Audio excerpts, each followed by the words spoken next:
This episode is brought to you by Progressive, a leader in boat insurance. Welcome aboard to Carefree Boating. Here, we don't worry about the what-ifs, because we explore with Progressive Boat Insurance for as little as $100 per year for a basic liability policy. Progressive also offers a variety of other coverages and can help you cover repair costs when you need it. And with discounts like multi-policy, safety courses, responsible driver, and more, your mind can really float free. Cruise on over to Progressive.com to get a quote today and see if you could save. Progressive Casualty Insurance Company and Affiliates. Rate and discounts not available in all states or situations.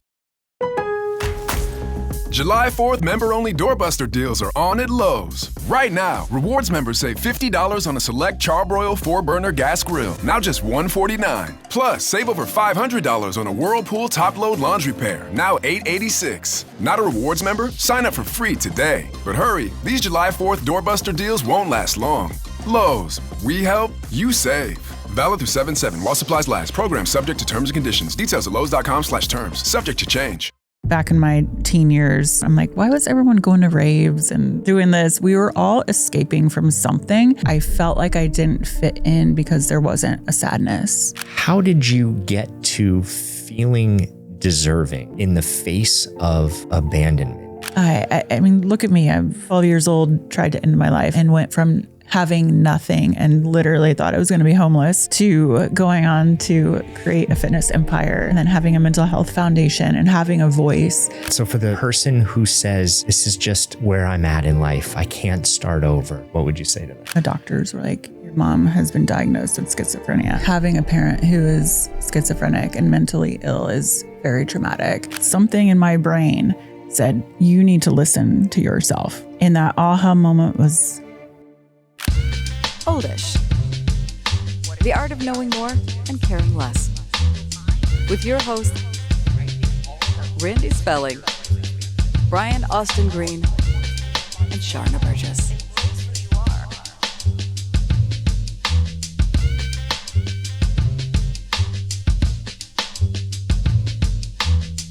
Welcome, everybody, to another episode of Oldish. Okay, our guest today is the co-founder of the global fitness brand Tone It Up, but behind the success was a woman carrying years of trauma, addiction, and silence from living a childhood shaped by her mother's mental illness.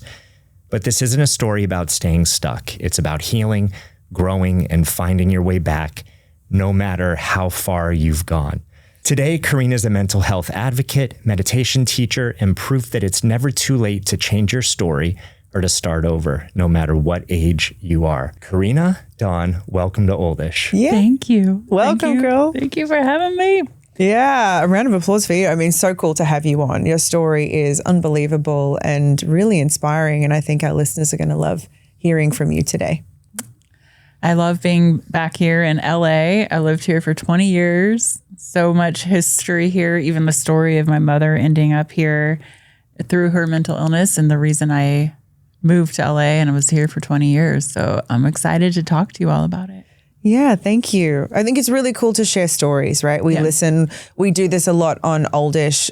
We have guests on that just share their stories. And by people doing that, our listeners and anyone that hears it gets inspired, learns something, knows something they didn't or feels more capable of something they thought they couldn't do before. So thank you for sharing your story probably so many times over and over throughout your podcast and all your interviews, but to share it here with us today. Well, that's why we have the conversations and I have the big silence, which is the foundation, is all the things that we didn't want to talk about when we grew up in the 90s and everything that was hushed. And then now we're here in our 40s and we're like, how did we get here? Okay, but this is great. We made it here. Yes, totally. We did. Yeah. We did. What do you think is the hardest part about breaking the silence, that first step? From my own experience, I would say the stigma around it, especially 90s, 2000s, even starting my fitness company in 2009, I was like, I was doing fitness before influencers were influencers and first fitness company on YouTube. And I was like, I can never share my story because there's shame behind it. I have to have this perfectionism. But then for over a decade, I was hiding so much where I couldn't fully be myself. And so finally I decided to take the risk and be like, this is who I am. This is what I went through. And once I started speaking the things that we didn't want to talk about in the silence, I realized that even within my own community, more women were speaking out and be like, I went through this. Oh my gosh, I have this. Oh, my family member has a mental illness. Thank you for talking about this. So then you open up, you're not just coming together through fitness and feeling good and the endorphins, you're making fitness more about mental health and how we are now able to talk about everything and coming together more, just realizing we're all very similar in what we experience in life. And so now that's my mission, is just how do we go now to really live our best life as we're middle-aged. Old-ish, girl. Old-ish, but we feel really young. But how do we share our stories and really be like, I connect with you because I went through that too. I think also, just to add to that, it's not even the old-ish people that are going through this. Yeah. We see mental health struggles more and more with our youth too. And so I think it's a really important conversation to have. And I guess our generations did the hard work and lived through it so we can better educate and bring awareness to it so our younger kids can have more of a fighting chance. Because I was even having a conversation this morning with my mom about it, and knowing that I was going to chat with you today. We did grow up with a lot of crap, right? Whether it is body image or there was just so much that we went through in growing up in those generations. But our kids today are having it amplified on social media and all different sorts of things. And oddly, like you are a part of this movement, the silence has been broken in so many ways. People absolutely talk about it more. We do therapy now. We talk about therapy and where we're at, but it almost... there's so much more for our kids to deal with, and the mental health crisis is stronger than ever, worse than ever would be a better word to say. Worse than ever, but resources are stronger than ever. Yes. Resources are stronger. Yeah. So where do you begin with that, in understanding, like, why is it worse than ever? Well, let's go back to I always think of back when we were growing up, it was bad because we weren't talking about it. So you feel isolated. And so I believe that, because back in my teen years, I'm like, why was everyone going to raves and doing this? We were all escaping from something, but we never talked about it. And I don't think there were enough statistics to actually figure out why were these teenagers, and I'm a teenage suicide survivor. Oh, wow. And I lost teenage friends by suicide. And it's just that we weren't talking about it. I've had a lot of doctors and psychologists on my podcast talking about, like, is it more extreme now, or are we just talking about it more and we're more open about it? But also I believe with social media, it's there's the good and the bad, right? Totally. Why is it worse now, or are we just talking about it more, which is good? It's a good question. What do you think, Randy? Is it worse, or are we just talking about it? I think it's both, actually. I think there is more conversation about it. And because there's more conversation, it's more prevalent. Yeah. It's more understood. However, then you have social media. You have the amplification of something where, I'm just going to say this. I knew a group of people, I was hearing things where it almost became trendy to discuss your trauma. Trauma became trendy, as in, well, I have trauma, I'm depressed, I'm anxious. No, I'm anxious. And so then you have everyone identifying this way. Doesn't mean that that's bad per se, but now it's like, now that we know all of this, how do we talk about it in a way that's not just talking about it? Because therapy can be amazing, but if you just talk about something, you're just sitting in it. It's really about how to deal with it, finding the tools and the resources that, yes, now that you identify this way, now that social media is so prevalent and you can be aware of how you're feeling by engaging with things, the trick is to make it okay to discuss. You know that feeling when you just want to grab your phone? You know that feeling when you want to go to a party and you feel uncomfortable, so you want to drink or you want to take something because it eases? That form of escapism, having those conversations. But when you talk about, Randy, when you talk about trendy, are you talking about today's youth making it trendy? Yeah. I'm going way back, and I have like 20 journals from growing up as a kid. I used to write, and before my mom got sick, and I'd be like, my life is so perfect. Everyone around me is so sad. And I was like, and I'd be like, why? I literally wrote in a journal, I wish I could be sad. Wow. Isn't that weird? And this is 1992 probably. And then it hit. Like, why back then as a teenager, I was like, why? I felt like I didn't fit in because there wasn't a sadness. And now I'm like, I just want to be happy. It's so interesting that our desire for belonging is so strong that even if it means that we're heading into something that's like, I wish I was sad, you're feeling like you wish you were that way so you could either fit in or be a part of, and in some way have community around you of people that will like you, right? Yeah. So there's so many layers to unpack there with that. So many. That's so deep. I wanted to be so emo back then. I mean, emo became a trend, right? In the 90s, it became a trend. So we all go through this as kids, wanting to fit in, wanting to find your tribe and community. But really the strongest part, I think, when you're kids and you're trying to figure out who you are and mold who you are, there are some people that look at what's popular or what's happening or what the girls or the people next to them are doing and just try and become that. I was very much like that. I was a chameleon when I was a kid. Whoever was around me, I ended up being like. Yeah. And it took a lot for me to break those patterns. I didn't necessarily have the I want to be sad, but I certainly got into... That's so sad to say that out loud. But it's so very real, I think. And thank you for sharing that because I think a lot of people, again, the desire for belonging is so strong that you say this comment not knowing what it's actually going to do to you, not thinking about that, oh, but I'd be sad, thinking about, oh, but I'd be like them. Belong. And I'd belong. But I'm also an empath, so I feel like I just wanted to feel so many different emotions because I know if I can feel one emotion that's low and then I have that ability to feel an emotion that is high. And as being an empath, I think I just love feeling so many different emotions. Oh, you're a different empath to me. Right. I'm the empath that's like, can I feel less emotions? Because I walk into a room and I feel everybody's I'm an exposed nerve. Shield me. I have, and that was another lesson that I had to go through of like how to protect myself from that because everyone's stuff would land on me. And when you're a kid, kids as empath, and there's so many of us, you don't know that they're not your feelings.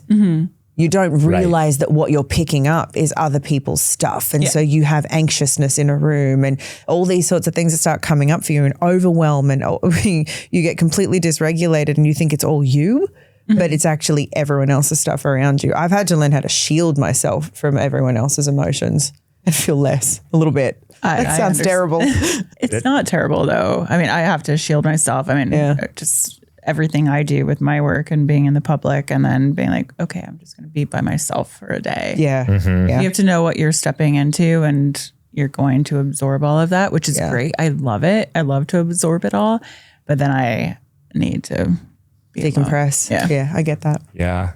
So we're sitting here, we're having a conversation, right? And this is, it's almost like in retrospect, in hindsight. So you are sitting in front of us. Clearly, you are wise, you are successful, you have been through so many things. You're an author, you're a podcaster, fitness expert. You wrote 2 books? Three books. It was Tone It Up. Yeah, I have 2 fitness nutrition books and then one Memoir. The Big Silence. Yeah, the Big Silence. Right. We're going to get to the Big Silence because I loved it. But take us back. Because we're talking about this all now.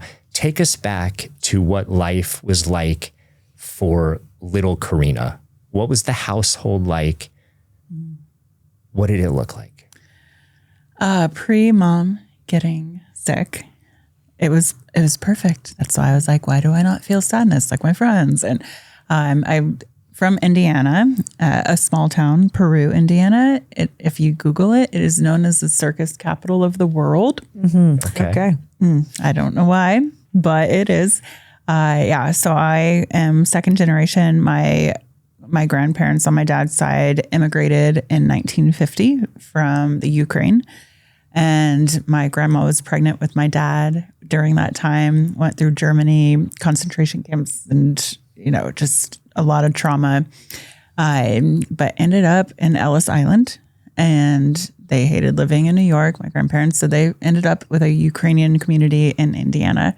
So I grew up as a small kid running around in fields barefoot through like old train tracks and, playing make-believe. And I was a very creative kid as in my youth. And then we moved to Indianapolis, Indiana around first grade, and everything was jolly.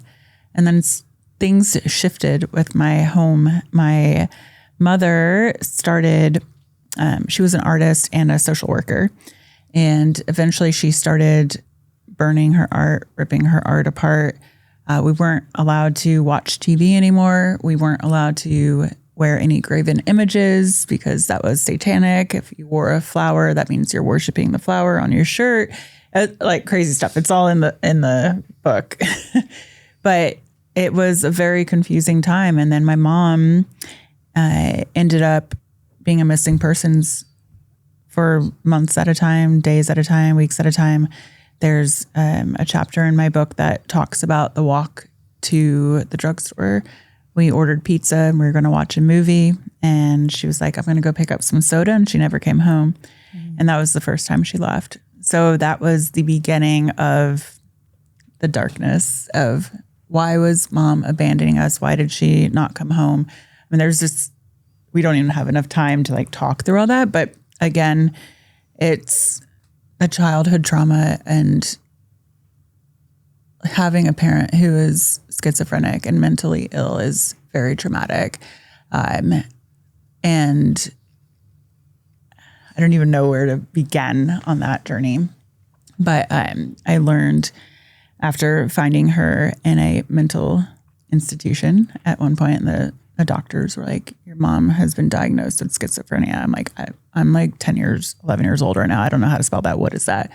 And I went to a library and got a book and educated myself on it.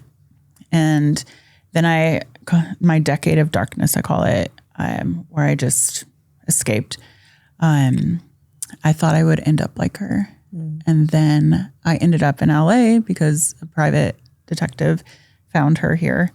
And I fell in love with LA, and I was like, I'm going to move to California because the parties are way better in California than Indiana.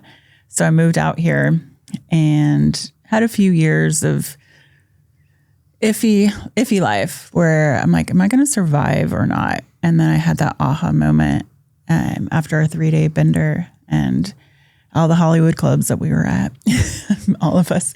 And I was like, I got to make a change. This is not who I'm meant to be. Where were you?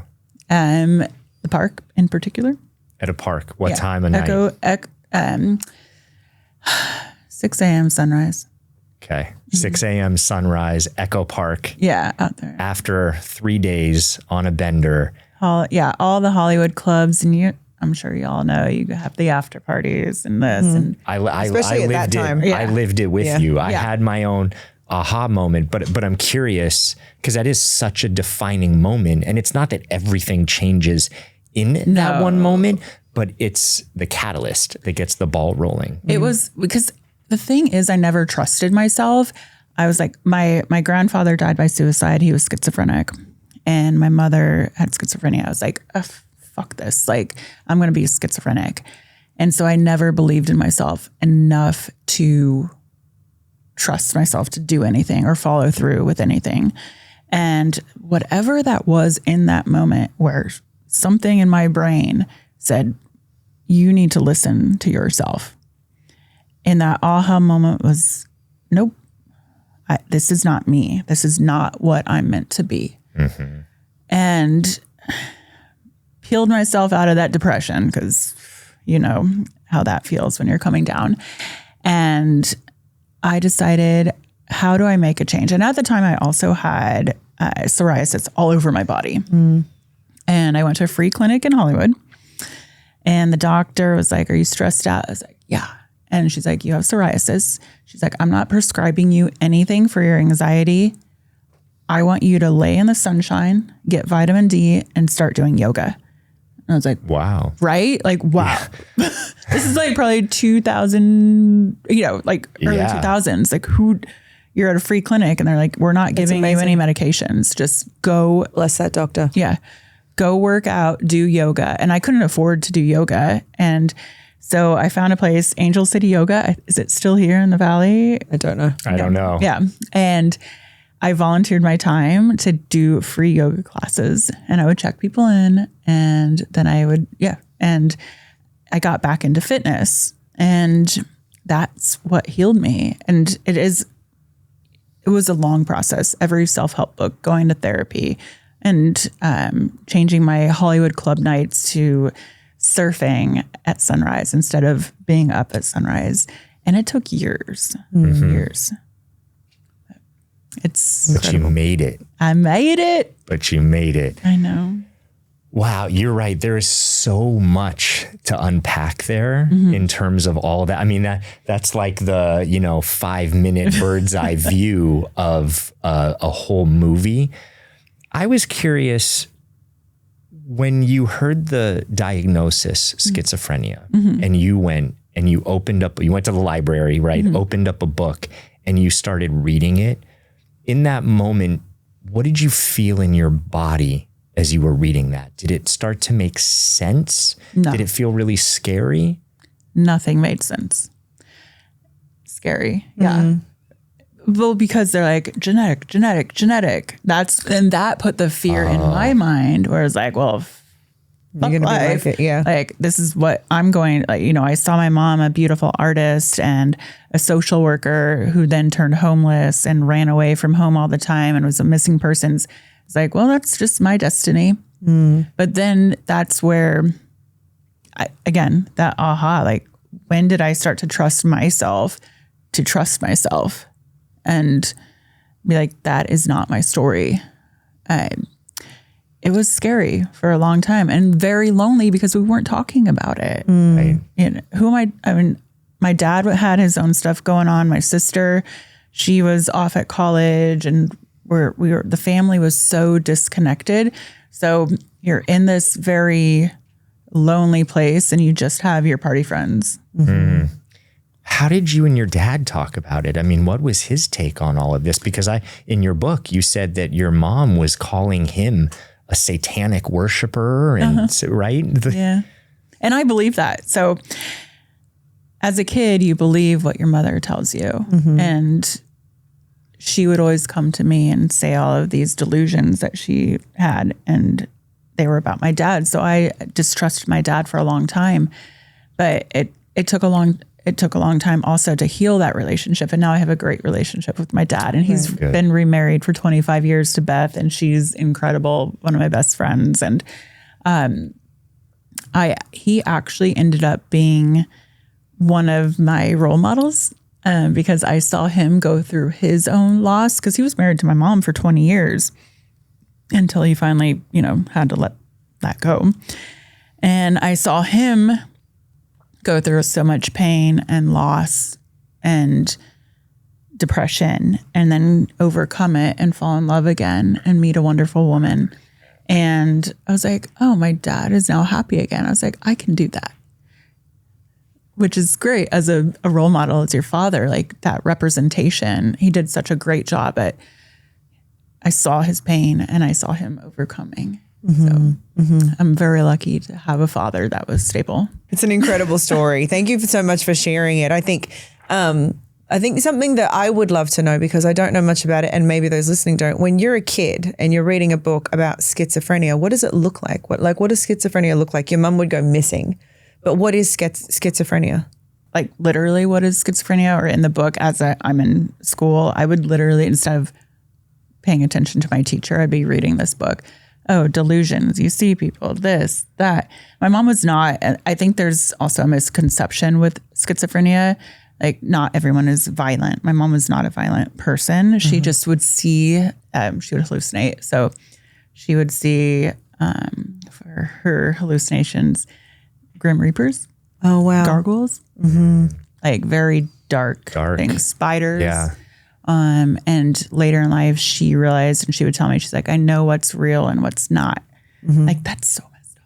Like, I just can't imagine living a life that way. But she wouldn't want to take her medication because it would dull her artistic side. Yeah, it happens so often with people that get prescribed medication. Yeah. I understand that. Speaking of artistic side, that was one of the things that really stuck out to me in the book is how much art and creativity you have woven through that. And I couldn't help but think, was that a part of your mom, her artistry, her creativity? Because you beautifully weave that in from a poem to a journal entry to a song. And I just was curious, like how much of your creativity saved you? Maybe did you hide and then that came back online as you started to trust yourself and find yourself again? Yeah. Art is so healing, whether it's writing, music, dancing, all of that. That is, I think everybody needs a part of that in their lives. And me having art instilled in me at a young age really helped me, because the art is the journaling. My mom was a poet, and then I was a young poet. My sister is a poet. I still paint now when I want time to just like distract myself. I'll create a big piece of art. And even in my company with Tone It Up, I feel like the creative direction that I get to have, that creativity, that is art. And art has always been in me in so many different ways. My dad is a therapist, but he's also a musician, and there's just been art all around me. And I think that has really helped with any healing. And some mornings, if you wake up and you're having anxiety, I'll just turn on some music and you start dancing, which is art. I mean, you know that. Very much so. And I mean, art is all around you, whether it's design for a home or anything. Art is such a saving grace. And it's free. Yeah. And when we talk about tools, it's like there's so many tools, from medication to books to self-help to therapy to coaching to, many different modalities. And then you have exercise, which is, in all the research I've ever done for anxiety, all of it said that exercise was proven to be as effective, if not more, than medication. This is what they found over and over and over again.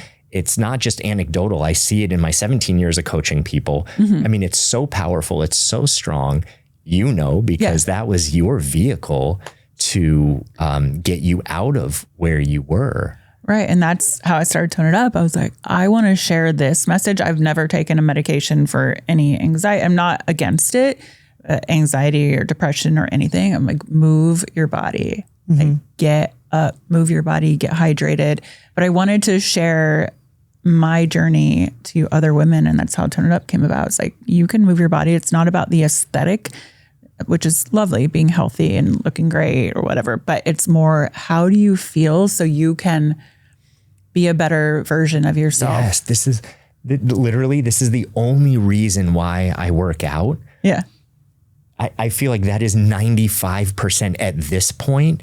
It's like, if I don't do that, I don't feel like I'm going to be the father that I can be to my kids or a partner or to clients, or I just don't feel as good. You can't have the energy, the presence, the awareness. And even if I go a few days, I'm like, get up and get moving, especially when you travel so much like I do. I'm like, I got to go to the gym, or I do these. I've just given I learned from a doctor on the my podcast, little snack workouts.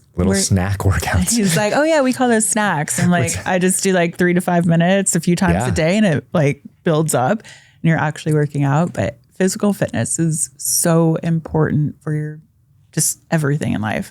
And I was saying, not the aesthetic necessarily, like at this oldish age, like aesthetic is great. And I even my brain shifted when I was 37. I went into perimenopause. Again, no one was talking about it then. And I feel like we're now in a generation where finally we're talking about women and hormones and all of this stuff. And I've been in menopause for 3 years now. And I gained so much weight. I'm like, what the hell is happening? I'm still moving my body. I'm eating the same things. And I was just like, okay, this is it. But that's just a whole other, have you started? Perry? Not yet. No. Gosh. I had all the tests and everything done, but I'm not there yet. Just to check in. Yeah. But I have friends, yes, a cousin that's my age, and she started as well. She's like, it's crazy. I'm like night sweats, anxiety all of a sudden is like, but now that's another conversation that we have to talk about, because I went into it when we weren't talking about it, where my anxiety gave my anxiety more anxiety. Right. But My anxiety gave my anxiety more anxiety. Yes. Sounds about right.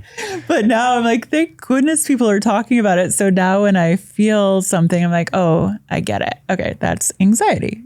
You're fine. Go work out. Get some fresh air.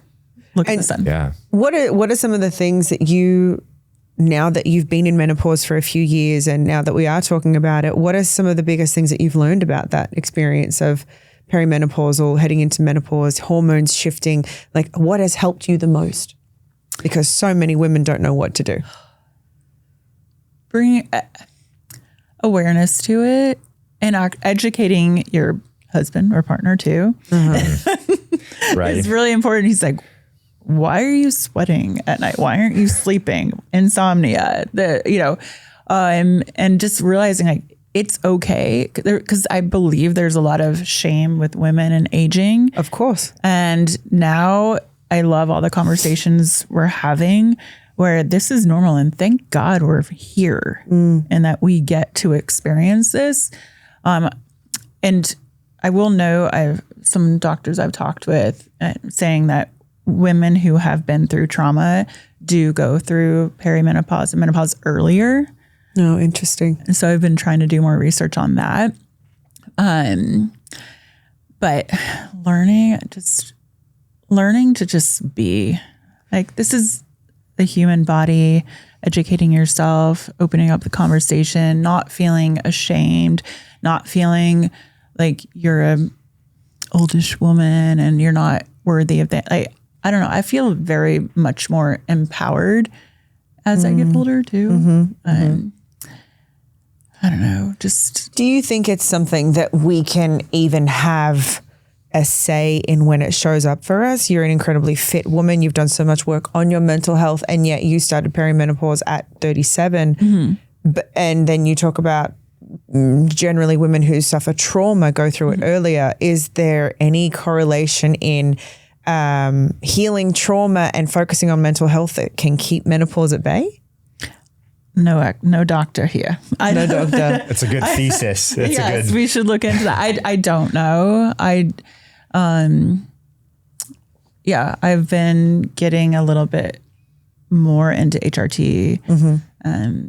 I would say, like, for me personally, and doing blood work and progesterone helps me sleep better, stuff like that. But I don't have the answer. Every woman is very different. But I would say for a few years I was very confused. I'm sure. Yeah.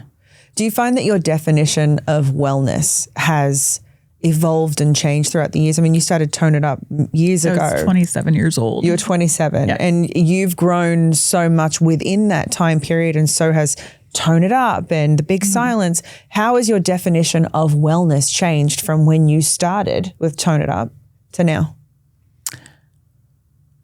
I think it's a bit more full circle of wellness, mind, body, spirit. I didn't have meditation in my practice when I started Tone It Up, but then I brought it into Tone It Up because I realized how important that is. When you're 27 and very young, it's just, we're working out and it made you feel good. And now it's more, I'd say wellness is more about connection with people. Wellness is community, moving your body, meditation, connecting. Really, I think full body wellness is just being who you are naturally, and not, I know for a long time I hid a lot of my story And I believe like full wellness is expressing who you are and being who you are and not having a facade. Yes. Feeling free to express. I love that. Yeah. So if someone came to you and said, Karena, I don't meditate well. I don't either. I'm a terrible meditator and I'm an expert.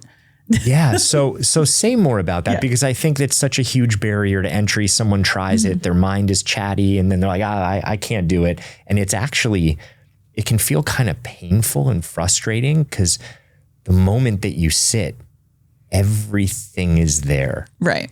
So I encourage, it's the same with fitness. If someone's starting on their fitness journey and they're like, I don't know how to start working out, it's too much, we do a little fitness snack, 3 to 5 minutes here and there. Same with meditation. Start with a minute, 2 minutes, and sit with yourself and never have judgment on yourself. We need to stop judging ourselves. So if it's 60 seconds that you can sit there in the morning, and before you get out of bed, maybe put your feet on the floor and your palms up and just like feel your body, like bring awareness to your entire body and how it's connected to the earth. Super simple. It doesn't have to be hard. We have 80,000 to 100,000 thoughts per day. So the more that you meditate, just the more like the more that you exercise, you build your muscles, the more that you meditate, your brain is getting used to calming down and getting more into your body versus into your head. So start simple, just tiny little moments here and there. And I think meditation is so important.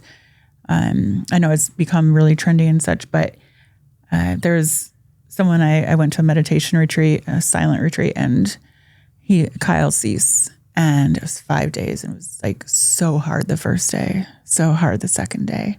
By day 5, like spending hours in silence with yourself, you realize how calm your nervous system becomes. And you don't have to spend hours, like literally do 5 minutes. But Kyle Cease said, if you can't sit with yourself in silence, how do you expect others to be able to sit with you? Like you have to be able to sit with yourself and love that person that you are. And that's why meditation is so important. I can sit with me. I can love me. I am loved. I am love. And then you can be the best version of yourself. I hope people can hear that, like snack meditation, snack workouts, snack meditation. Because it makes it fun. Yeah. It makes it doable and viable. And it's like, I could do something for a minute or two. And I love what you said. You said breathing, meditating, and then you said connecting. And it seems like that's a key, whether it's connecting with community, because you built a whole community that, women could connect to each other. And in this community form, there's connection in terms of when you close your eyes, a lot of times what we run from, what we escape is the disconnection. I'm convinced that addiction really, it's like another word for disconnection. Because if you truly, truly felt completely connected, now if that's a spiritual power, a divine source of some point, connection to yourself, connection to your community, if you have all of that, it is much harder to stay in addiction because you're not disconnected. Yeah. So I would say it's much easier to stay in addiction because you can just keep being that same version of yourself. I would say it's much harder to change, but the change, once you get over that hump, you're like, wow, like this is life.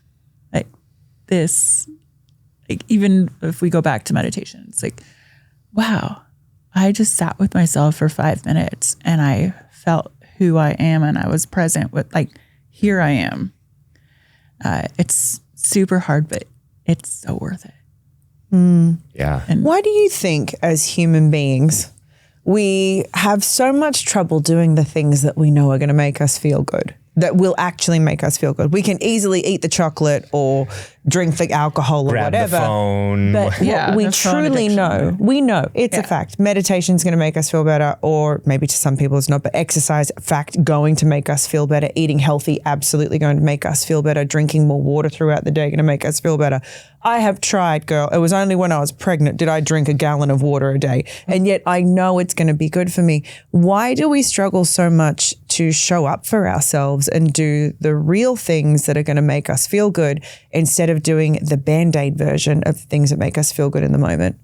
What comes to mind first for me is we're scared of what feeling good feels like. Interesting. And that we're worthy. I think it's a self-worth thing. Again, no psychologist here, but I think we're scared of what if I could live in joy? What if I could be happy? Because in society, we're shown so many other things and hardship. But what if? And then it's scary to be like, what if? And all the things you listed are, again, easy. To reach for, right? Instant gratification, basically. Yeah. But what if we could train our brain to be like, I deserve joy. I deserve peace. I deserve happiness. I deserve all these things and I'm going to do it. It's not instant gratification, right? It's work, but I think we're just scared. I mean, think about generational trauma that we're all still, working through. Like that's still in us now. And we're afraid of feeling safe. Interesting. Paradise is back It's finally here. in a new location, Costa Rica. There will be adventure, drama, and romance, All gas, no brakes. That's my vibe. Ready to find some love. but it wouldn't be paradise without surprises along the way. These kids need to learn. That's right, your favorite Golden alums are crashing the beach. We bring in a party, baby. Bachelor in Paradise premieres tonight at 8/7 Central on ABC and stream on Hulu. That's my opinion. No, it's an interesting idea because it's like what we want, what we're also most afraid of. Yeah. Right? Like we want to feel safe fundamentally, and yet that could be frightening because it's not known, it's not practiced. So with you and, living the life that you've lived, how did you get to feeling deserving in the face of abandonment, in the face of the stories that came from your mom leaving many times? One thing that when we talk about abandonment, like I had to learn how to love other people again because I loved my mother, but everything was a lie, not her fault. I had to learn, number one, that was not her fault. That was not who she was. That was something with her brain going on. So I had to learn to trust again. I had to learn to love again. And I couldn't do either of those until I learned to trust and love myself again. I couldn't have a steady romantic relationship until I learned how to trust again and not be, codependent or have weird attachment. It really starts with the self-work. I mean, that was like the biggest part of my 20s, I would say, is learning to trust myself and love myself. So that then, and now I've been married for how many years? 9. I'm like looking at 26. Been with him for like 12 years. But to be able to have a relationship like that again took a lot of work, of self-work. Yeah, I imagine you have Pomeranians. 7. You have 7 Pomeranians. I'll do. Wow. Okay. 2 of them that's a family. just rescued. If you're looking for a Pomeranian, Pom Squad. That's amazing. Palm Squad. Palm Squad rescue, shout out. I bet that's as noisy as my house with 4 kids. Oh, it's loud. Pomeranians are noisy. Yeah. That's amazing. I love Pomeranians. They're so cute. They're so cute. They're so anywhere. cute. Yeah, I've got a little 5-month-old up to 15 years old. They're just So running cute. around pooping everywhere. Of course they are. Yeah. Right. Okay. So Karena, where does one start? Yeah. Right. Like if where someone do you is like, gosh. Well, I need to love myself more. I need to trust myself more. Because these are all things that we hear, right? And they're like these platitudes that are so true, but they feel so big and almost elusive, impossible. Where do you start? I don't put myself on a pedestal as an expert of where do you start. I always say the intuition of trusting, going back to that aha moment in the park. Listen to yourself. Like, what do you need? And then don't be afraid to reach out to someone. Reach out to therapy. So with the Big Silence, one of our biggest programs is the Therapy for All program, where we provide therapy for those who don't have health insurance or those whose health insurance doesn't cover therapy. I think therapy is a great place to start. Support groups, finding community, having a voice, and just figuring out, just reaching out.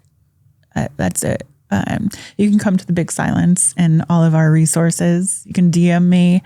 Everyone's story is so different, but everyone has a story, which is beautiful. And I think the more that you realize you're not alone in your story, that's where the healing begins. Like we were saying, everyone wants to belong, right? And so finding a place where you belong that is safe, where you can have a voice. Because I imagine if someone doesn't feel deserving, if they don't necessarily completely trust themselves or love themselves, then it would be hard to express themselves and know that they deserve to even have a voice and what they say is valid. Right. And I would say you are deserving. You deserve to be here. You deserve to heal. You deserve joy, happiness. Everyone does. I mean, look at me. I've at 12 years old tried to end my life, and I'm here. And at early 20s, had that aha moment and went from having nothing and literally thought I was going to be homeless to going on to create a fitness empire, and then having a mental health foundation and having a voice. Like, you can do it. Anything is possible. It's hard, but it's possible. I love that. So for the person who says, I can't, this is just where I'm at in life. I can't start over. It's not going to change. What would you say to them? Change is possible at any stage of life. And I have a current change going on right now that I can't talk about yet, but I'm very excited about. I will share. Could you give us a seed, a hint? I will tell you after. Okay. But sorry, everybody. I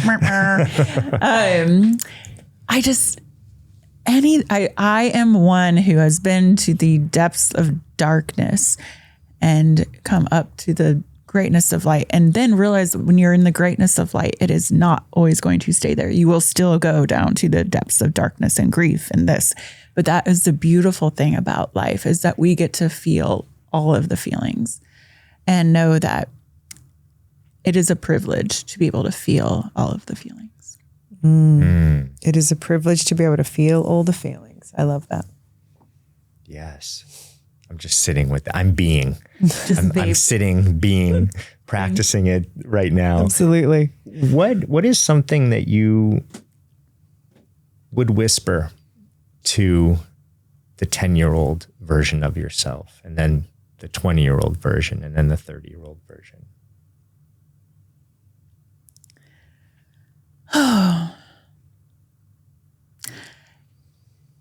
It's simple. Everything's going to be okay. You're okay. You are safe. You are loved. You are loved. And I will say, I wouldn't change a thing in my life. All the craziness, all the whirlwinds. And, when I was with my mom, when she was her last 3 days, and I was with her in hospice, and she spoke about regret. And I was like, Mom, don't regret. She's like, I was never there with you as your mother. And because I was her caretaker for the last 5 years. And I was like, Mom, I know you regret a lot, but let's talk about the positive. You raised a beautiful daughter by you not being able to be there, I want you to know that I'm so proud of the woman I've become. And that is because of you. Yeah, that's amazing. That's powerful. Did it resonate with her? It did. She got it. That's really special. Thank you for sharing that. 3 questions. 3 questions. All right. Our last 3 questions here. A podcast without like tearing up. Oh, it's great. No. We welcome that here. Being so open and raw again with your emotions gives other people courage to do so. Yeah. And it's so beautiful to see you be so open in sharing those things and to see how it's not that it's faded and the talking about it doesn't numb it. You still feel it so deeply, you know, and it's so beautiful to see that because it takes courage and bravery too with all that you've been through. And so I really appreciate that from you. Thank you for sharing something that is also an incredibly personal moment and sharing that, because I think it gives people listening the hope that they can share that with their loved one that they may be needing and feeling they want to say something similar to. And to the person that said, you know, the person that's like your mum, you know, to also hear that. So no, there's tear up every time because it's what is so genuine and beautiful about it. And it makes it real. It gives it power. So thank you. Okay. We have 3 questions that we ask every guest. I wasn't prepped for this. Okay, let's go. No, they're easy. No, you can they're keep easy. Them, you can keep them fun. You've actually almost done. You've done number 3. So we will do questions 1 and 2. Randy, take it away. So what's one thing that you used to care about deeply and now are grateful that you no longer do? What people think of me. Other people's opinions. Bye. Bye. Bye-bye. Being a public person and this and like, I've been very good not going on Reddit.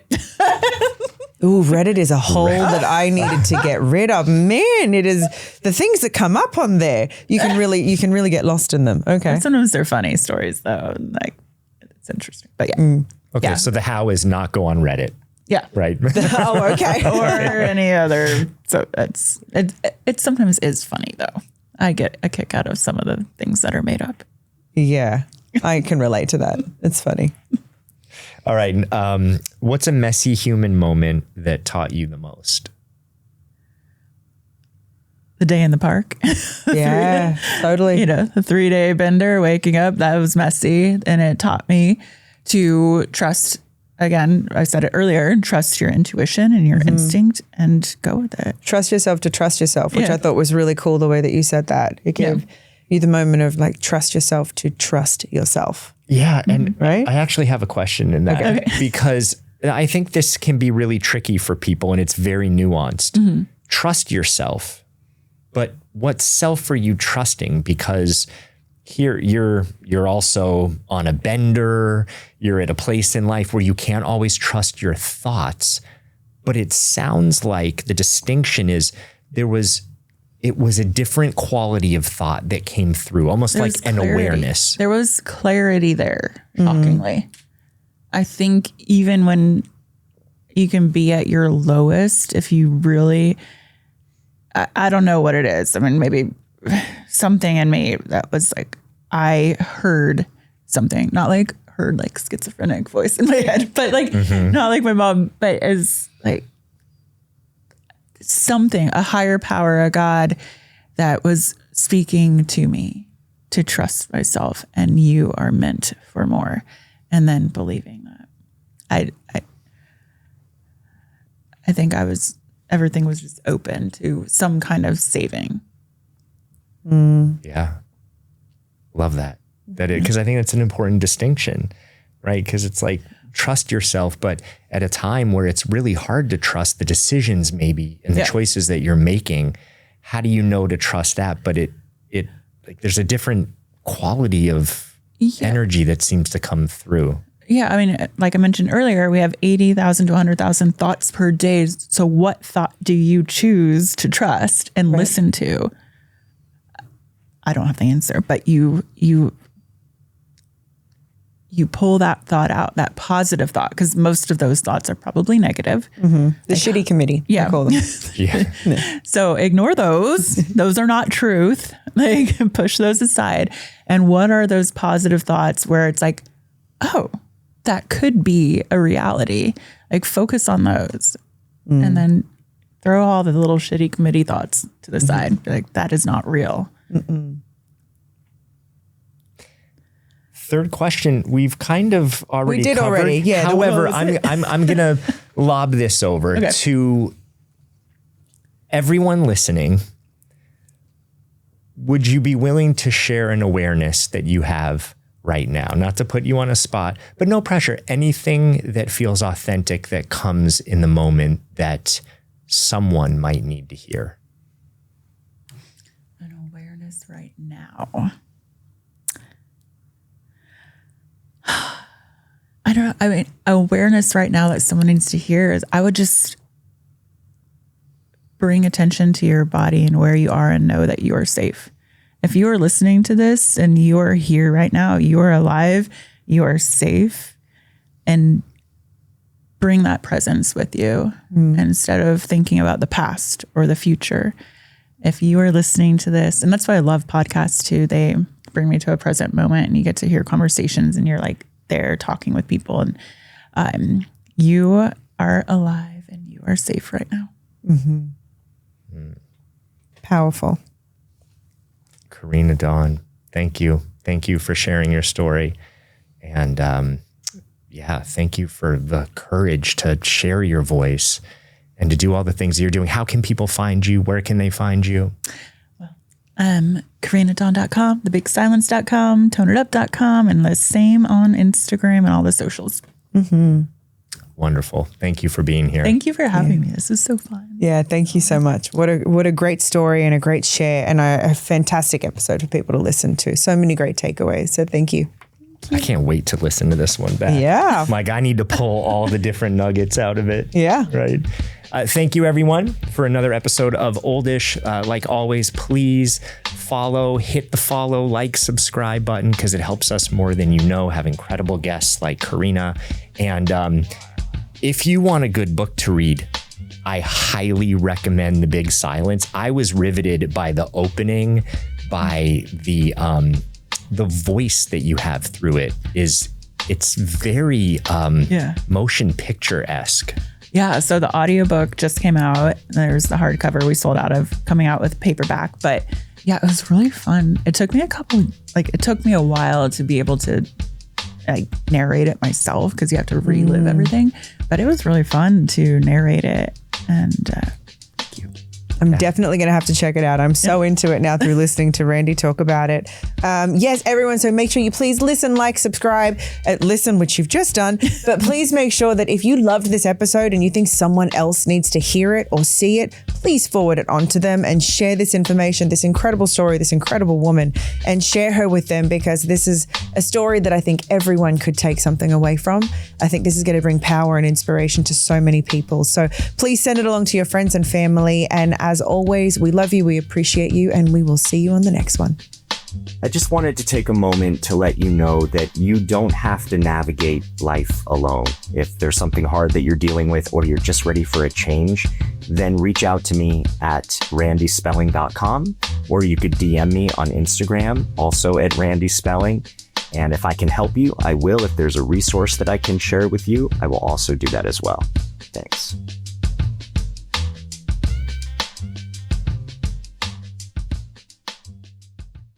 Ready to make a real impact every day?